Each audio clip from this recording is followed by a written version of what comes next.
Let me worry about Luca.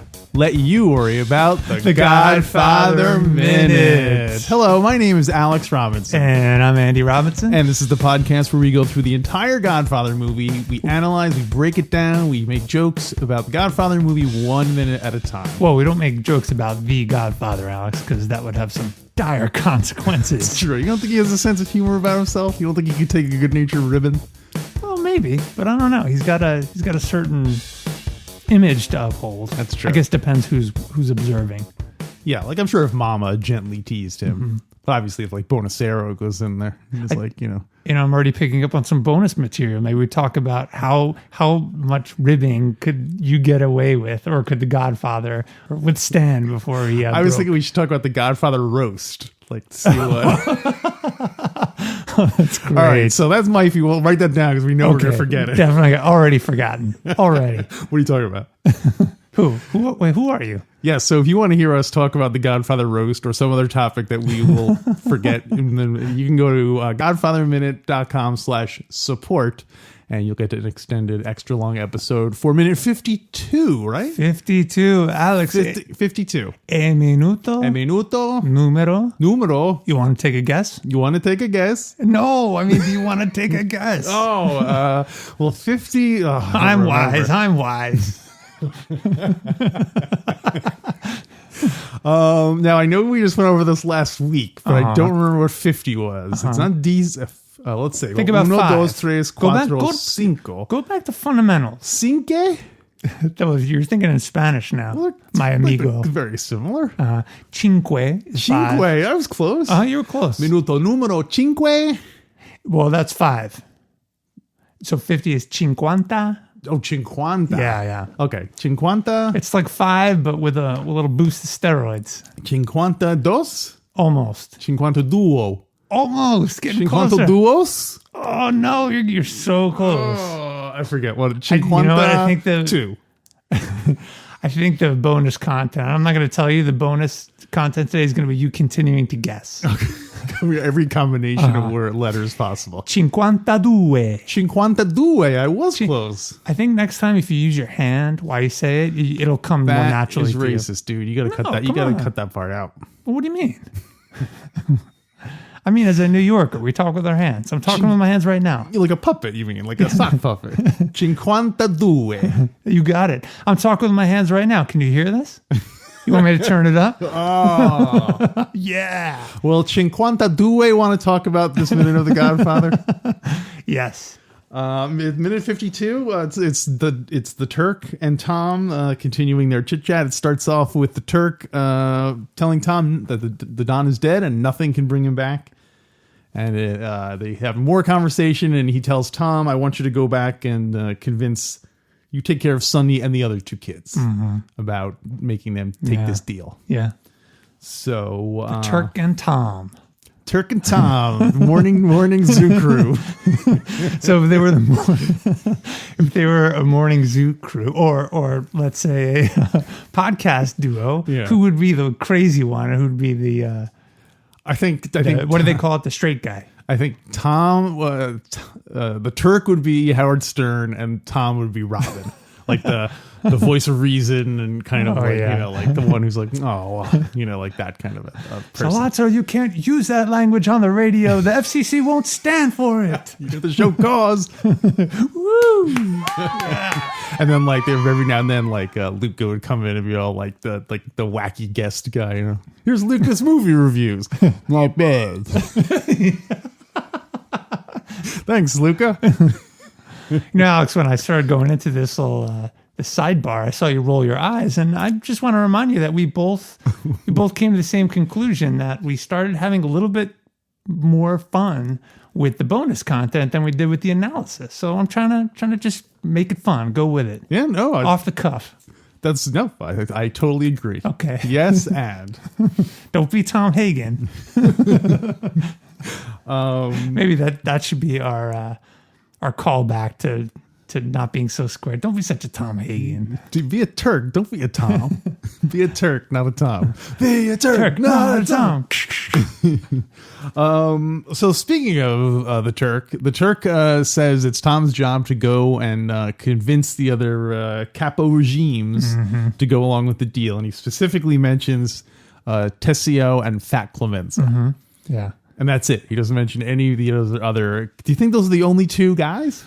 Oh boy, I'm going back to the Godfather novel archives. I don't recall him ever, whatsoever writing about any other ones. Did we say that that our old friend Frankie Five Angels is under Clemenza? We think so. There's nothing written about it because I don't think the character exists yet. Is there anything in all the wiki, the Godfather wiki stuff about Frankie Five? I haven't looked at much because he's not technically in this movie yet. Yeah, so I've been trying to, as much as we talk about him, I've been trying to withhold as much as possible. We got to save something for season 2.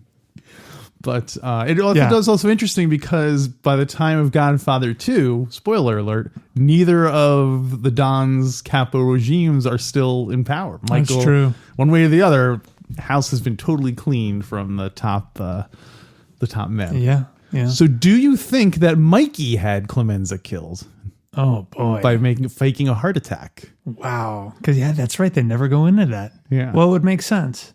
And that also might be why, maybe that's why Frankie Five Angels is more inclined to turn on Michael, because he knows that Michael got rid of Clemenza. Are you trying to tell me something, Frankie Fives? He's actually trying to tell. Oh, why did you kill Clemenza? But he just can't get the words out. Although I would think, I don't know, it kind of makes a lot of sense. Michael's the kind of guy who's so strategic that tie up the loose ends, and any hint, suggestion of lack of loyalty, and he's going to take care of it. He won't be able to trust you again. Does he give anyone second chances? No, I don't think he does. But there's no evidence that Clemenza betrays him. Right. And Michael even says that Tessio was always the smarter one. Right. Looking for more opportunities. And if the Corleones didn't offer better opportunities, Tessio would go with the other family. And also, there's also that scene of Clemenza asking to leave and start his own family. Remember, he's like, Godfather, come on. Yeah. So you who trust knows? my judgment? then stop that second dancing career you've been looking for. Although I would think if you are Frankie Five Angels and Michael Corleone bumps off Clemenza, that you have to think of that as just like, well, that's just what happens sometimes. You know, it's like someone getting fired from a job. It's like the mafia version of someone getting fired from a job. Yeah. Which I guess some people would quit over that if they think it was unfair, you know, that so-and-so got fired. But yeah. Anyway, that's just an interesting hypothesis. Yeah, We'll have to see if there's any any other clues to that. Yeah, or you know, the other wiki or something. But can I point out some grammar? Correcting my grammar? No. Okay. Well, possibly correcting the Turk's grammar. So I made a note. English is his second language. Yeah, it is. And I wonder if that comes into play here. Sollozzo says, talk to that Tessio, that Fat Clemenza. He doesn't enunciate it like I just did. I was just doing that to highlight it. But I'm wondering if that has to do with Sicilian. If the word for... I mean, you wouldn't put that or the in front of their names, maybe because he just referred to them as the capo regimes. Yeah. Although I think putting that before it does add an element of disdain to it, because you're like, you know, talk to that Andy guy about going on the podcast. You know what I mean? Like it by saying that's blank, that name implies that the person is like you're keeping your distance from them. Yeah, so, almost inhuman. Yeah. Or at least, beneath the person who's speaking. Yeah. What do you think about him calling him Fat Clemenza? That's something that I always, I was wondering about that myself.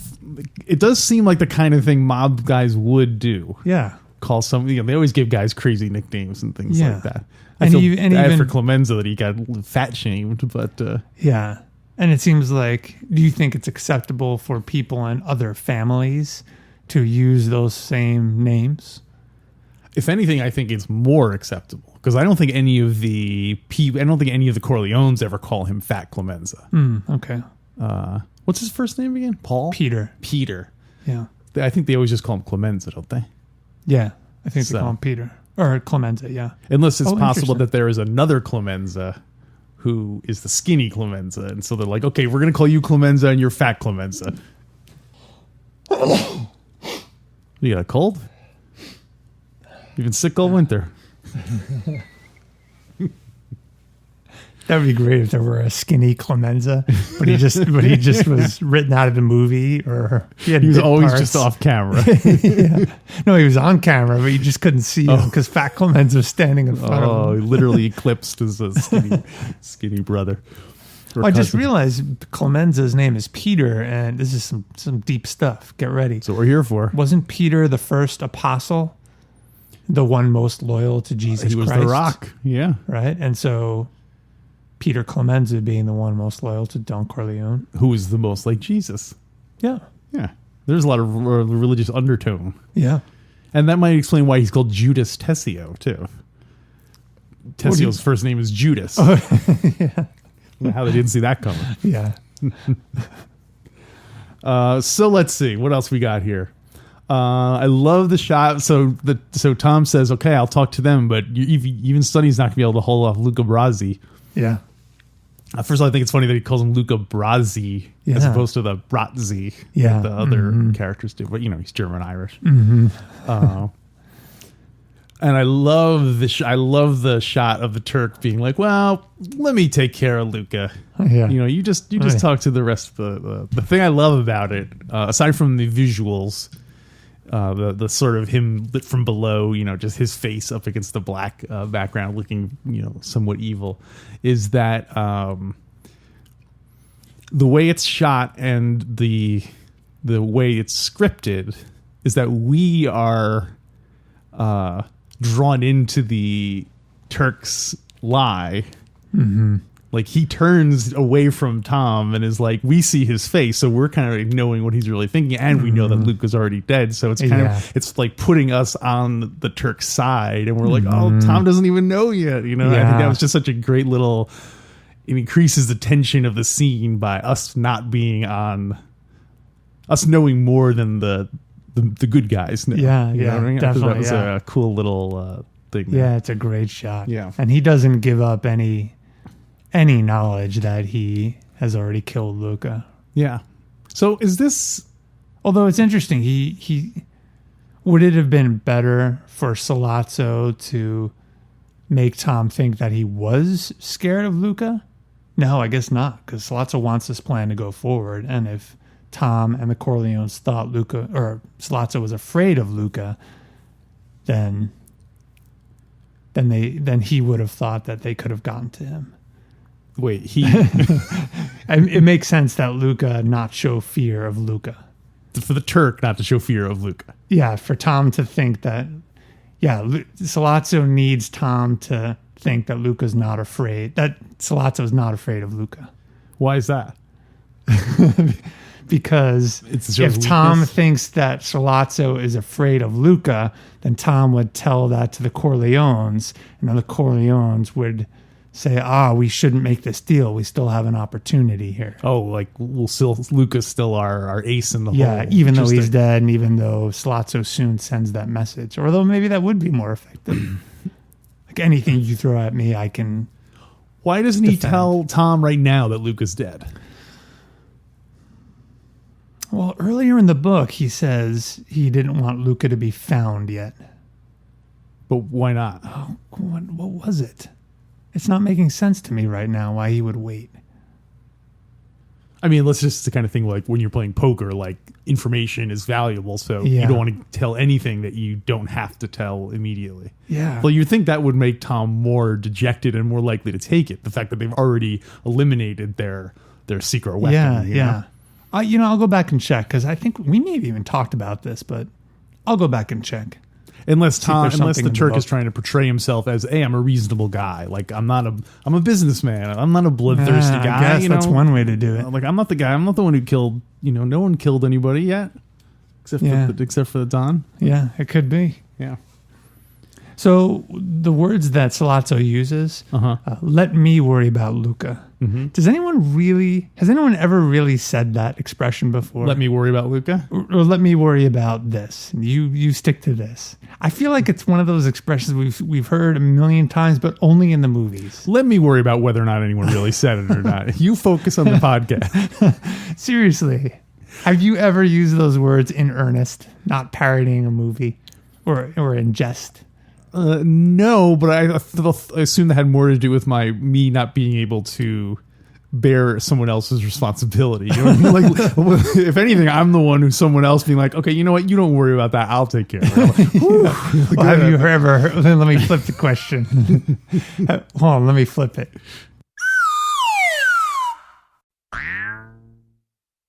Has anyone ever said to you, hey, let me worry about da da da? No. Right? I don't think it's something people say. I think it's one of those odd expressions that you only hear in the movies. Oh, now I'm trying to think of one. Have I ever said to you, oh, hey, let me worry about getting a gift for our mother for Mother's Day? Well, you've definitely never heard me say that. But you get what I'm asking. Yeah. Maybe it's an old expression from the 40s. And people used to say that all the time. And maybe we grew up watching some of those older movies. Right. Or movies where those people were repeating what they had seen in movies. Possibly, and yeah. I'm arguing that no one says that in real life.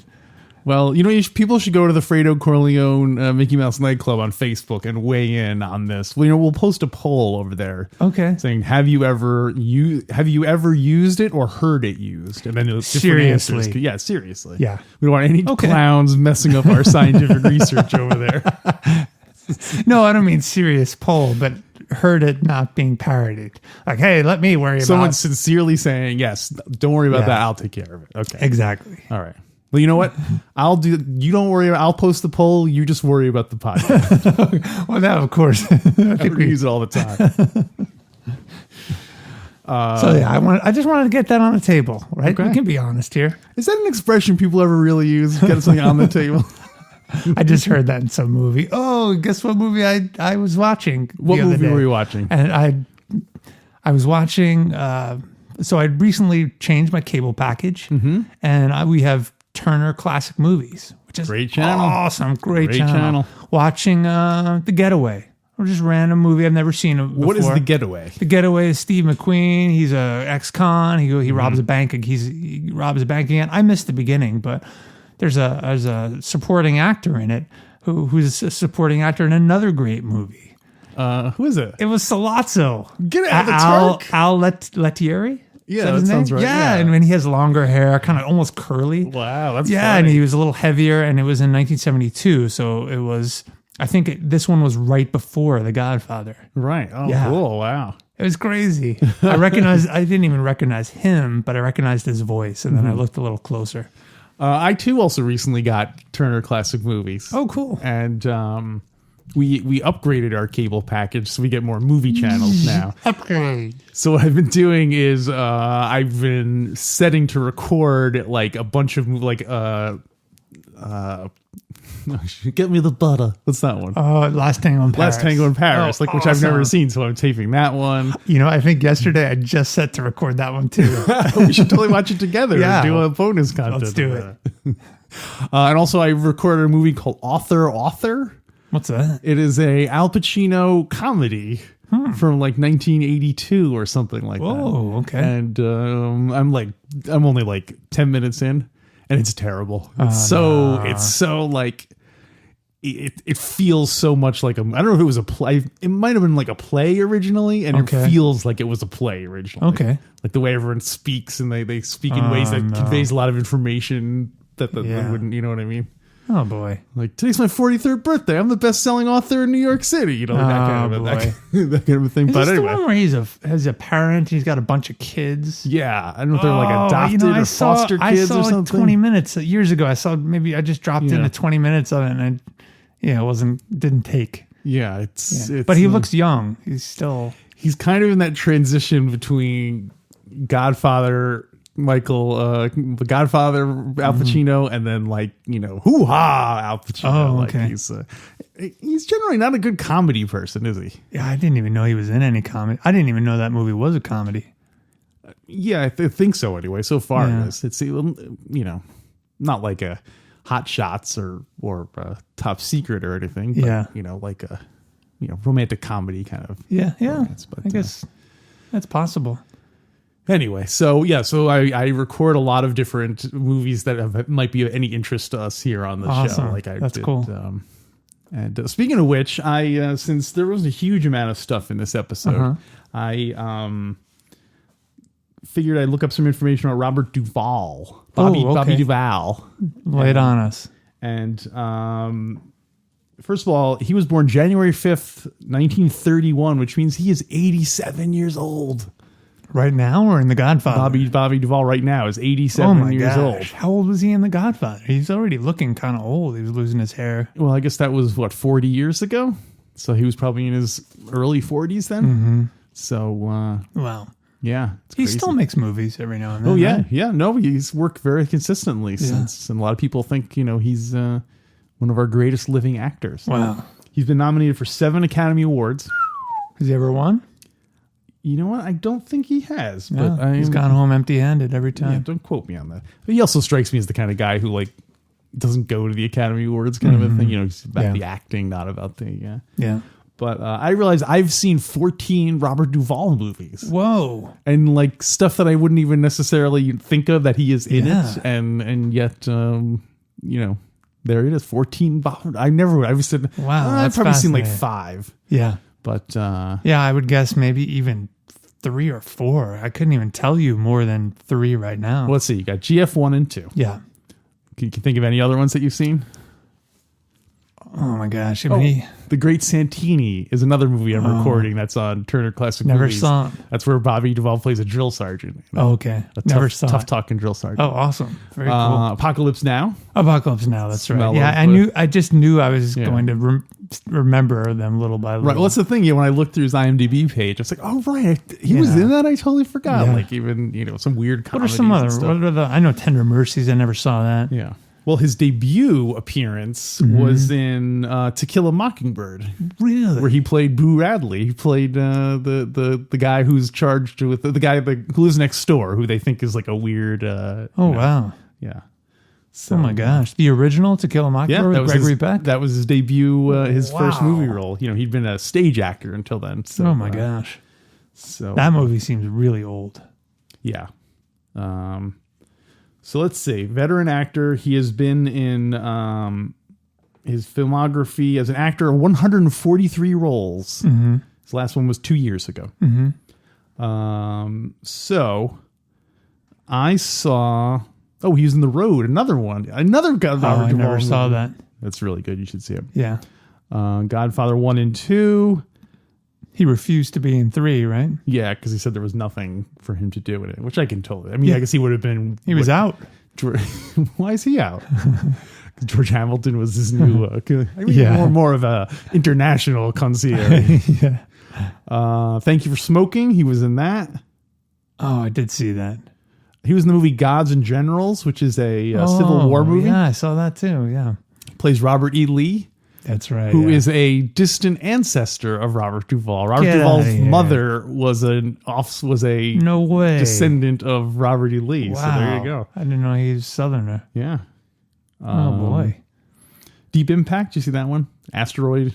Oh yeah, I did see that one. That one's there. You go. That's a good one. The Apostle. That was one I saw. Never saw it. Sling Blade. Did you ever see that one? Never saw it. You ever saw Sling Blade? Never saw Sling Blade.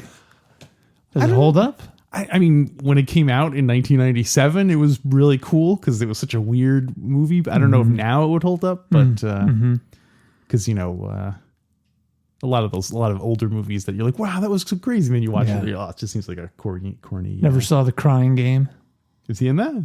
No, but I'm just pointing out another movie that everyone saw and was very timely that I didn't see. There's a lot of those kind of. Well, you and I, of course, have our endless competition to see who's seen less movies than that's sort of badge of honor, I guess. But I do want to start seeing more movies when they come out or around when they come out, just to be a part of pop culture now. The problem now is that movies are so terrible. There's so few good movies coming out. I know. You know, after I was a little under the weather, so I was catching up on TV. After I watched The Getaway, I watched Carnal Knowledge.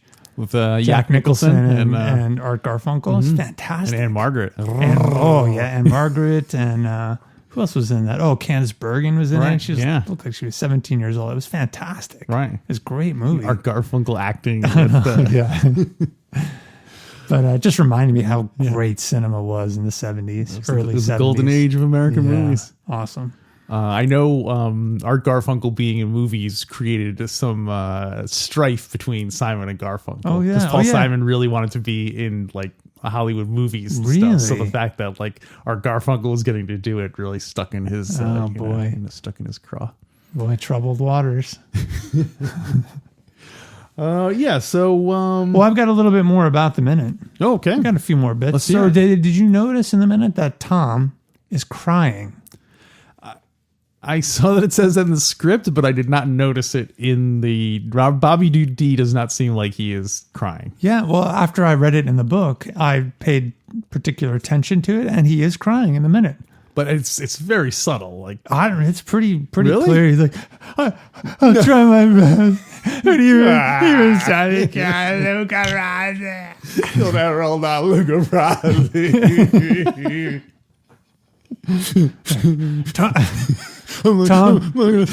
Tom, your godfather is dead. And that what does Sollozzo say? Nothing's going to bring him back. Nothing's going to bring him back. He's trying to really lay down that point. You let me worry about the Don. I'll take care of it. Clean yourself up. It'd be great if you read Sollozzo's lines, but in a real caring way.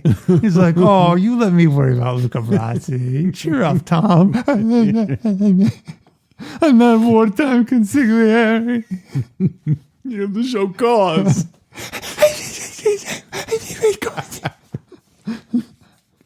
Do a medley of all the crying characters. We're going to massacre my boy. There is a bit of crying, right? There is. Yeah. You know, of course, the most famous crier of the movie is Johnny Fontaine. Oh, yeah. Because he cries like a woman. What am I going to do? They'd have to splice together the parts where Don Corleone is first really crying about Sonny and then joking, making fun of Johnny Fontaine. You got then you got Papa. Boy, a lot of crying. It's a lot of curls. You know, it's an operatic movie where there's a lot of big emotions. Connie, of course, cries a bit. Yeah, right. Johnny. The camera guy cries when Barzini takes out the film. I thought you were going to say when Don Corleone cancels the picture because Michael's not there. The camera guy starts crying. And of course, Lou Waltz. Of course, Jack Waltz cries over his horse being cartoon. And just to show you I'm not hard-hearted. You know. So of all those people, and don't forget Connie crying when Carlo gets mad that that's true. Yeah, that Connie didn't fix the meal he wanted. Of all those people, who do you think had the most reason to cry? Well, definitely not Johnny. Yeah, Johnny, come on. He can act like a man. Fredo, I would say, has pretty good reason. I could see your father being gunned down in front of you when it's your own, when it's kind of your own. But crying, that's more shock. Yeah. Right? Yeah. That's a very... All right. So I don't mean to take away. That Wim shouldn't be crying. He should be shooting back.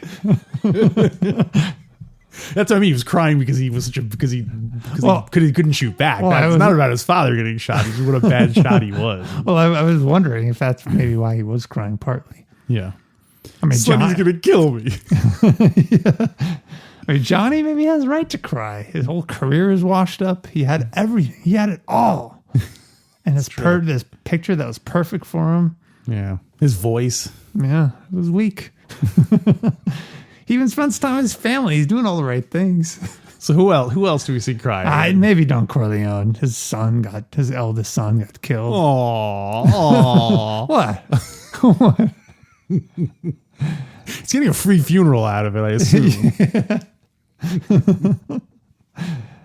I guess he should have seen it coming. Is there anything to the fact that the Don says he doesn't want to commit murder for Bonacera because that's not justice. That's, and then his son winds up getting murdered because I guess they killed who was because they killed Sollozzo and McCluskey. So it wasn't one of the Tatalias or something. Somebody get killed or Yeah, I think it's Bruno who gets killed. Right, but it happens kind of off camera. Yeah, it happens after McCluskey and Sollozzo are killed. Once the big war starts. Okay, yeah, because that would make sense that it escalates and then it becomes to killing family members as opposed to because neither of the McCluskey or the Turk were members of any families. They were just kind of like side agents who had been employed. So they'll seem like they'd be fair game in terms of. Or fairer game than killing the son of the crime lord. Yeah. So, Carlo, after he gets beat up by Santino, he also cries. You think they show him crying? In the book, he cries. Oh, in the book, he cries. Yeah. Yeah, he's really worked over. Well, I think he's worked over pretty well in the movie, too. I think he gets hard. He's like, I'm not crying. It's the water from the fire extinguisher, the fire hydrant. I think he's crying because he's stuck working at that candy store. My numbers racket. So one other part about the book. Actually, I'd like to read a little bit from the book because the scene's just a tiny bit different. The book is different than the movie. A little bit. The book is different than the movie. The book is different than the movie. The book is different. The book is different. The book is different than the movie. Yeah.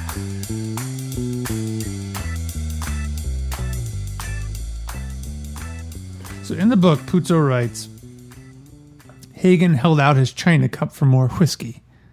Oh, go for seconds, Tom. Yeah. He's developed a taste for it. Well, he's drinking Scotch. Scotch Irish. Lucas blood all over the bottle. It's whiskey, pre-war. Hagen held out his china cup for more whiskey. I'll try, he said. But Sonny is strong-headed, and even Sonny won't be able to call off Luca. You have to worry about Luca. I'll have to worry about Luca if I go for your deal. Isn't that interesting? So Tom says because he feels like if he accepts it, then Luca will try to kill Tom because that's how much siding with the Turk. That's how devoted Luca is to Don Corleone. Personally. Yeah. And that's how much of a sort of a wild card Luca is. Yeah. That's why everyone fears him. You got any guy who's willing to carve wax dummies of himself and string them throughout the room just to surprise on the off chance someone breaks in. That guy's nuts. He's nuts. He's bonkers. Puzo writes, Sollozzo said quietly, I'll take care of Luca. You take care of Sonny and the other two kids. Listen, you can tell them that Freddie would have gotten it today with his old man, but my people had strict orders not to gun him. I didn't want any more hard feelings than necessary. You can tell them that. Freddie is alive because of me. Wow. Isn't that interesting? So that is very interesting. If that's true. Well, the fact that they didn't shoot at him. So that was so Sollozzo is telling Hagen this because he's saying, look, I could have killed Fredo too, but here's an olive branch. To prove that, that this is not personal, that it's just business. Yeah. Yeah.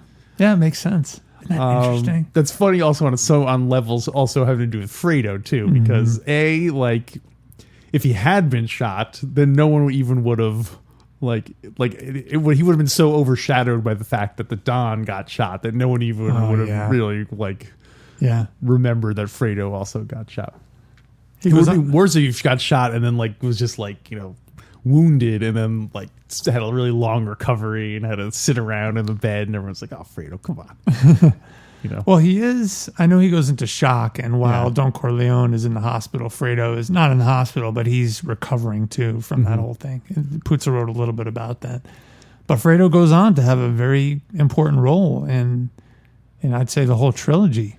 If Fredo had died then, what would have been different? Let's look into the what if Fredo had been killed in that time. Well, Johnny Ola wouldn't have been able to get that close to Michael in Godfather 2 and betraying him. wonder how this is a Godfather 2 stuff, but I wonder how they approached Fredo. I think Johnny Ola just got his phone number and kept calling him while he was asleep at Where's night. Michael going to be next week? Oh, Mikey, he'll be down in Cuba. He always calls him when he's asleep, so he's disoriented. Hey, Freddie, this is Johnny Ola. I'm in Cuba. I'm in another time zone. Sorry to call so late. No, but you're ahead of me, so you should be calling. It should be later for you. Oh, don't you worry about that. Listen, what's Michael talking about that deal? Where's Michael going to be at like 9 p.m. after the party? Oh, Mikey, he'll be in his bedroom with his children playing with his toys. What's that got to do with you, though? He's always all like mad. Afterward, He's always all confused and angry. What are you talking about? he'll be in his bedroom with his kids, where they're playing with his toys. You guys got to stop calling me. You're gonna get me into more trouble. He keeps answering the phone and telling them. So also the Turk only says and the other two kids. Convinced Sonny and the other two kids. So obviously Connie is not worthy of consideration. Oh, I think the families wouldn't stand for killing a woman. It'd be but I mean the fact that he says, "Oh, convince the other two kids." Yeah, like you don't have to bother convincing Connie. We know she doesn't get a vote in this thing. But do you think? I also feel like there's a little bit of psychological mind game with Tom, because they know Tom was basically adopted by the Don, and so he'll go tell the other two kids, like, you don't have a vote. You know what I mean? I don't know. I guess it's more or less the same thing, but so differentiating, pointing out that Tom is not one of them. Yeah, but he's just a messenger boy. Sicilian, he's just a German Irish messenger boy. But wouldn't he want Tom to feel good so that he would make the deal for the family instead of isolating him? But maybe by isolating him, just dominating, or just that by having Tom not in the family, Tom will be able to look at it more objectively and say, okay, like this is, if I was just approaching this not knowing anything, I would definitely tell that family they should take the deal, because it's not personal. It's, it's business. There's a lot of money in that white powder, etc. Yeah, but I don't know. Maybe I'm just I think that's really good insight. Have a minute to analyze. And in this minute, Tom says, I'll do my best. And I was wondering, does he really accept that it really is the best move, or is he just saying that to kind of get out of the situation, get out of being held hostage? And we'll talk about it more next minute. But he really does. But he's starting to see clearly that it is the right move, right? Even under duress. I think at that point he's just telling him just to be able to get out of there. So. Do you think he had the power of attorney where he could say, okay, we'll take the deal? Oh, interesting. Or does it have to get... No. Yeah, because he's just a concierge. So. He's just a concierge. And even if even if it were confirmed that the Don were dead, it would be Sonny's decision then. Yeah, that's true. So he does not have power of attorney for the That'd be crazy if he did. He'd just start making all these wacky decisions. He talks to Waltz. Maybe that's a bonus content we could do. What if the Don had died and Tom Hagen had power of attorney? What would he have done? He would talk to Waltz anyway. I think he would also talk to Barzini. Woo! Yeah. So the minute ends with the Turk revealing that he doesn't like violence. Yeah. So that's Do you believe it? I do believe him. Yeah. I believe he doesn't like violence. He'll do it if it's the shortest path between him and what needs to be done. But blood is a big expense. Yeah.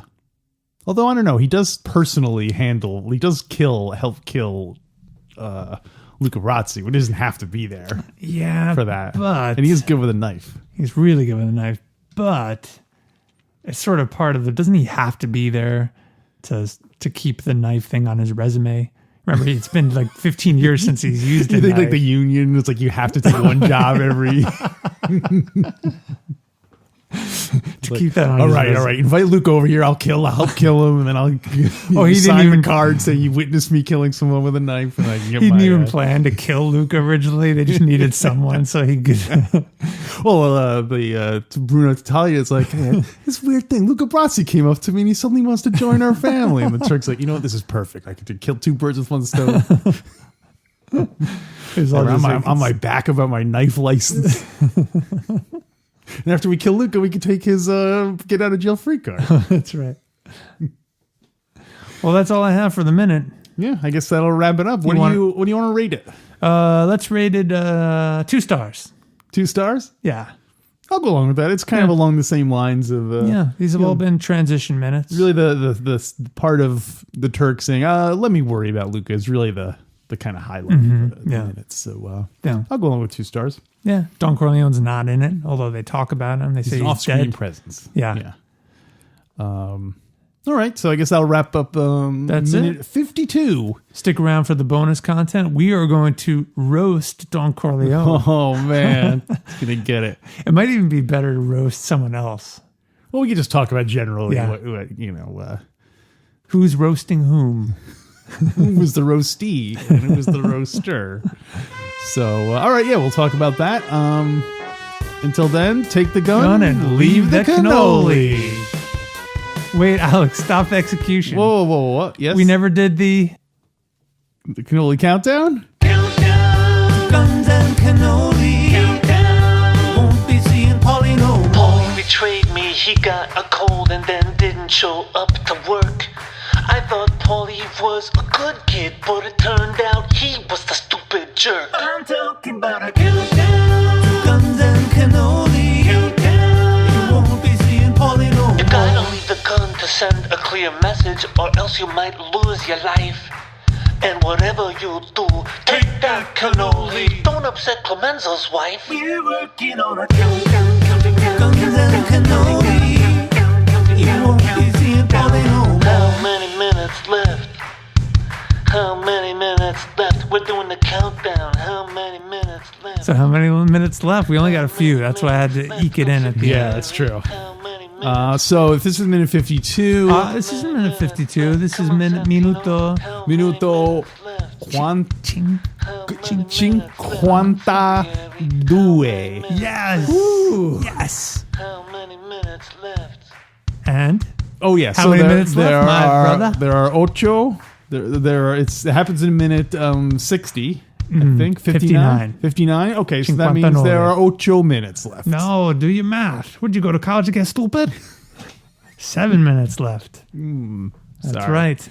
Are you getting ready for our next countdown? Oh, I cannot wait to hear the song. I've been working. I've worked quite a bit on it. I know. You submitted to me 25 different demo tapes and had me pick the one that would. You're worse than Capitol Records. Shoot me down. You're worse than Murray Wilson. No. You're flatting. You're flatting. You're flatting, Andy. To be honest, I have not recorded it yet. All the ideas are in my head, but I've got 7 weeks to finish it. Yeah, Right? I can't wait. 7 minutes left. 7 minutes left. We're doing the countdown. 7.